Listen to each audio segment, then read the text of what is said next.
मेरे साथ भी ऐसा हो चुका है कि मैं पहले अपने अब्बू से बहुत डरता था, बहुत डरता था। लोग डरते हैं, आपके जो बेस होती है आपकी घर से ही बनती है। मुझे अपने पेरेंट्स से सिर्फ मोरल सपोर्ट की ज़रूरत है।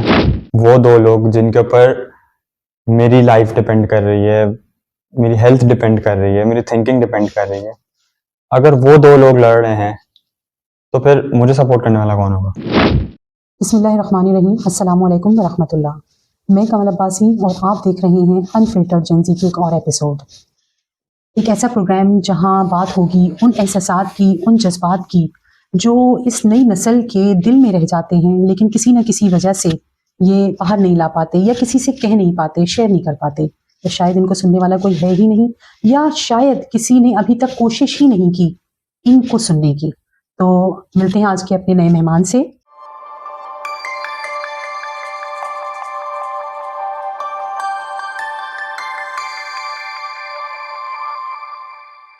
अस्सलाम वालेकुम वरहमतुल्लाह। वालेकुम अस्सलाम। कैसे हैं आप? अल्हम्दुलिल्लाह।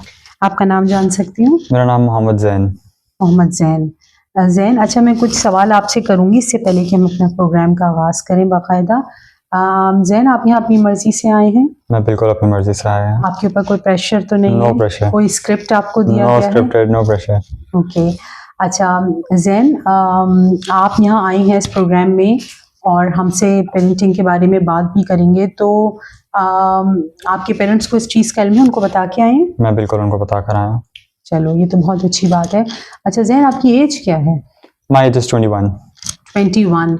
तो आर यू स्टिल स्टूडेंट और are you starting your professional life? I am a student and I am in a professional life too since the past 1.5 years. Okay, चलो, दोनों चीज़ें एक साथ बैलेंस कर सकते हो, कर रहे हो? Yes, Alhamdulillah, it's going perfect. बिल्कुल। जो ये जनरेशन है माशाल्लाह, they are going so fast और दे कैन मैनेज माशाल्लाह। अच्छा ज़ैन, आज जो तुम जिस करियर में भी तुम हो, जिस लाइन को भी तुम अडॉप्ट कर रहे हो फॉर योर फ्यूचर, तो वो क्या वो सिर्फ तुम्हारा अपना डिसीजन था या इसमें तुम्हारी पेरेंट्स की भी तुमने उनसे सजेशन लिया या उनसे बातचीत की थी? मैंने बिल्कुल उनसे सजेशन लिया because parents are something for, मैं बोलूँगा specially me, parents are something, मैं उनसे ज़रूर एडवाइस लूँगा, specially my father, because if I have my father तो मुझे किसी और दोस्त की ज़रूरत नहीं है। लोग दोस्त बाहर ढूंढते हैं, आपका सबसे अच्छा दोस्त, आपका बेस्ट फ्रेंड यू कैन से, आपका घर में मौजूद होता है। You have to strengthen relations with your father. मैं समझ सकता हूँ काफ़ी लोगों को, मेरे साथ भी ऐसा हो चुका है कि मैं पहले अपने अब्बू से बहुत डरता था, बहुत डरता था। लोग डरते हैं। हाँ, डरते हैं। डरते नहीं हैं तो इज्जत नहीं करते हैं। तो क्या यही फर्क है दोनों में? डरना मतलब डरते नहीं है तो इसका मतलब है कि वो रिस्पेक्ट नहीं करते? काइंड ऑफ ये like when you are outside. मैं आपको एक एग्जांपल देता हूँ। जैसे अगर मैं अपने ऊपर रख के आपको बताता हूँ, अगर मैं बाहर निकलूँ, अगर मेरे अंदर ये डर नहीं होगा कि यार अब्बू ने मुझे ये डेडलाइन दी है, इससे पहले मुझे घर पहुंचना है, भले वो डेडलाइन अब्बू ने ऐसा फ्रेंडली वे दी मुझे कि यार ज़ैन 12 तक घर आ जाना, 1 तक घर आ जाना, I have to respect that deadline. I have to respect that deadline. ये नहीं कि यार सुबह जाऊंगा, भाड़ में जाओ, अब्बू तो बोलते रहते हैं। No, you don't have to do that. आपने हमेशा सुना है give respect take respect, so it goes both ways. Parenting में भी तुम्हें लगता है? पेरेंटिंग में भी लगता है। अच्छा, इन सम केसेस पेरेंट्स नहीं रिस्पेक्ट दे रहे, क्या तब भी बच्चों के लिए आसान होता है पेरेंट्स को रिस्पेक्ट देना? थोड़ा सा मुश्किल होता है, बट अगेन मैं उसी पॉइंट पे आऊंगा, if there is a strong bond, friendship, तो हाँ, in that case you can say बिल्कुल आसान होता है। क्या मतलब रिस्पेक्ट फिर बच्चे सीखते कहाँ से हैं ज़ैन? रिस्पेक्ट वही आपके जो बेस होती है आपकी घर से ही बनती है। पेरेंट्स को रिस्पेक्ट देता देखेंगे तभी तो वो Exactly. रिस्पेक्ट दे पाएंगे बच्चों को। अच्छा, तो मैं करियर के हवाले से तुम्हारी बात कर रही थी कि तुम क्या सपोर्ट चाहते हो जिस अपने करियर के हवाले से अपने पेरेंट्स की, मतलब वो मॉरल हो सकती है, वो फाइनेंशियल हो सकती है, वो इमोशनल सपोर्ट हो सकती है। तुम क्या चाहते हो कि तुम्हारे पेरेंट्स किस शक्ल में तुम्हें तुम्हारे करियर से रिलेटेड सपोर्ट दें? मुझे अपने पेरेंट्स से सिर्फ मोरल सपोर्ट की ज़रूरत है। जो कि मुझे मिलती भी है, हम्म लेकिन obviously things stage 1 stage 2 stage 3 ऐसे चलता है।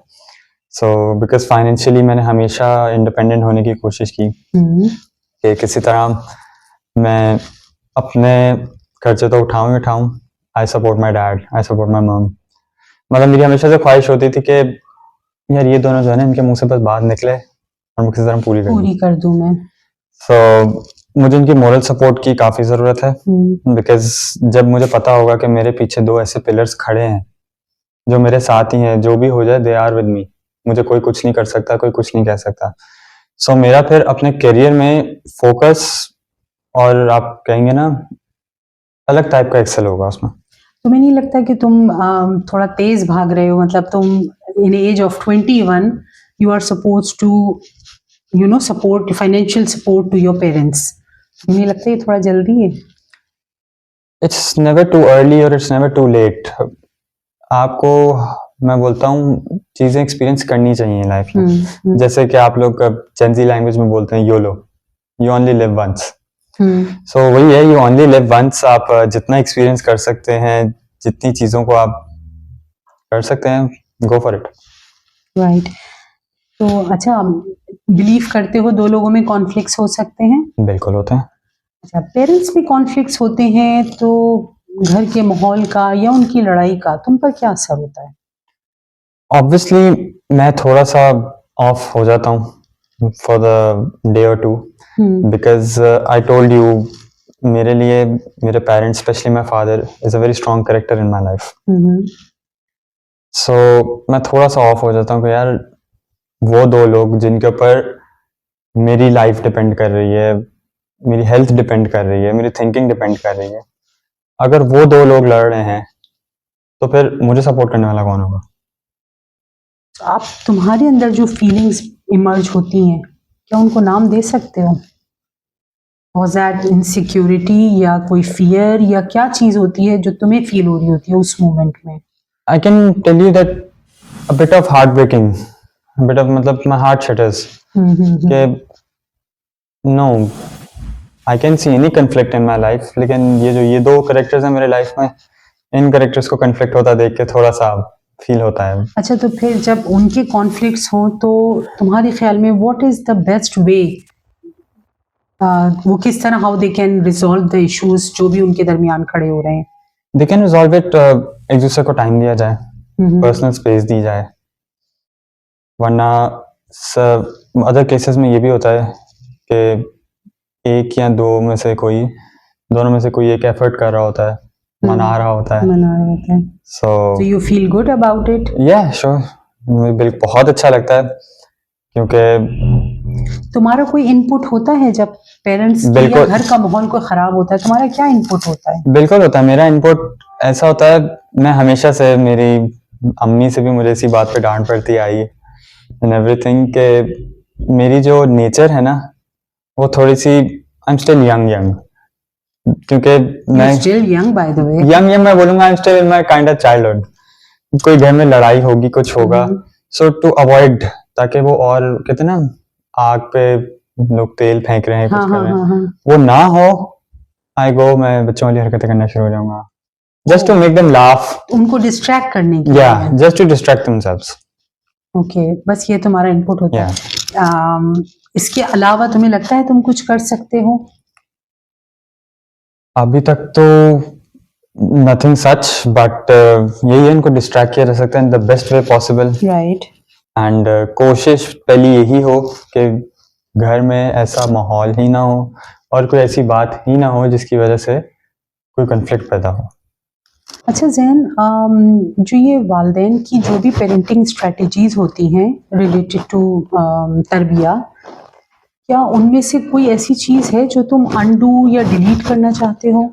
बिल्कुल, ऐसी ऐसी दो चीज़ें जो मैंने अपनी लाइफ में, अपने एक्सपीरियंस में आपको बताऊं, ऐसी दो चीज़ें मैं डिलीट करना चाहूँगा पेरेंटिंग स्ट्रेटजीज में। एक है कंपैरिजंस। वही बात है, आप जो पेरेंट्स सेल्फ, अगर मैं पेरेंट बन के सोचूं तो जो बच्चा है, he didn't choose this life, I gave him this life. So मुझे हमेशा से बुक रीडिंग और आर्टिकल्स पढ़ने का बहुत शौक रहा है।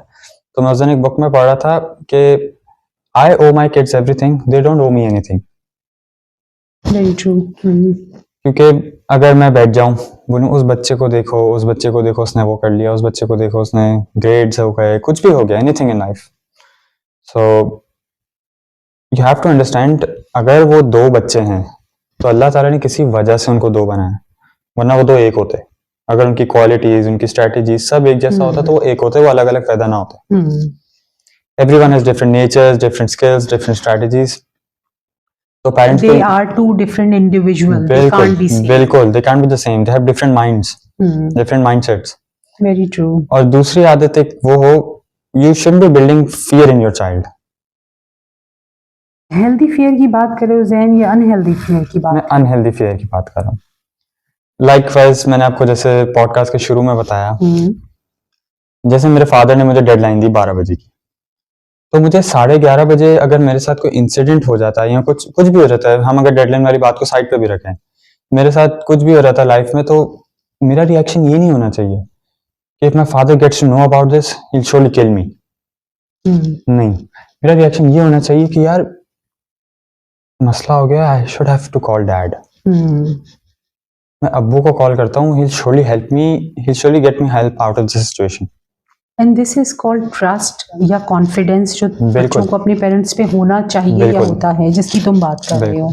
उनमें फियर बिल्ड होगा, आपसे चीजें छुपाएंगे, आपसे झूठ बोलेंगे, and then one lie leads to 100 lies. So अपने बच्चों के साथ हमेशा फ्रेंडशिप रखें, दोस्तों की तरह, ट्रस्ट, कॉन्फिडेंस, एवरीथिंग। हाँ, ये मैटर करता है बहुत ज्यादा।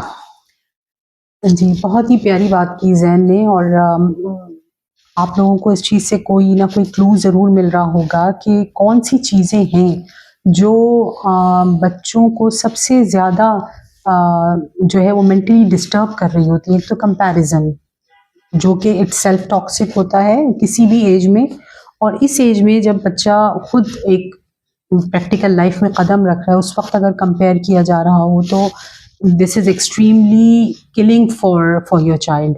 तो एक तो इस चीज़ से आप लोग बहुत मोहतात रहें, जैसे कि जैन ने कहा कि 2 kids are 2 different individuals, they can't be same। और दूसरा, एक अनहेल्दी फियर की जैन ने बात की, बहुत खूबसूरत बात की कि किसी भी बच्चे में अनहेल्दी फियर नहीं होना चाहिए। हेल्दी फियर बहुत अच्छा होता है बच्चे की ग्रोथ के लिए, मेंटल ग्रोथ के लिए, उसकी पर्सनालिटी बिल्डिंग, कैरेक्टर बिल्डिंग के लिए हेल्दी फियर होना लाजमी है, ज़रूर होना चाहिए। लेकिन अनहेल्दी फियर, जैसे कि जैन ने एग्जांपल भी दी, ये चीज़ तरबियत में नेगेटिव पार्ट प्ले करती है। इंशाल्लाह हम अपने नेक्स्ट पॉडकास्ट में दोबारा मिलेंगे, तब तक के लिए अल्लाह हाफिज़।